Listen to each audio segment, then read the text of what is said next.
नमस्कार, आपला महाराष्ट्रमध्ये मी ज्ञानदा कदम तुम्हा सर्वांचं स्वागत करते।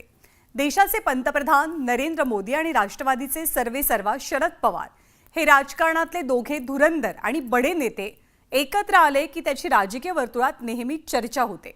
आजही तेच निमित्त जुळून आलं। दिल्लीमधल्या अखिल भारतीय मराठी साहित्य संमेलनाच्या उद्घाटन प्रसंगी या दोघांमध्ये जी केमिस्ट्री दिसली त्याची सध्या जोरदार चर्चा रंगतेय। घडलं असं की पंतप्रधान मोदींच्या हस्ते दीप प्रज्वलन केलं जाणार होतं आणि या वेळेला पंतप्रधान नरेंद्र मोदींनी शरद पवारांना अगदी पुढे बोलावलं।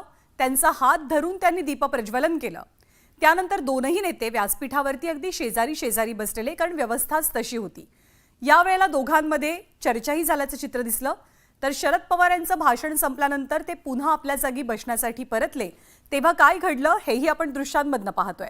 या वेळेला पवारांना बसण्यासाठी पंतप्रधान नरेंद्र मोदींनी त्यांना आधार दिला आणि खुर्ची सुद्धा पुढे केली।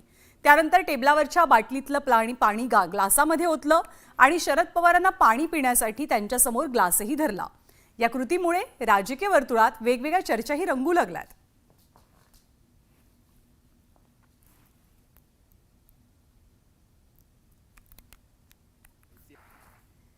आणि शरद पवार आणि पंतप्रधान नरेंद्र मोदी हे दोन बडे नेते यापूर्वी एकाच व्यासपीठावरती नेमके कधी कधी दिसले होते ते सुद्धा आपण पाहूया।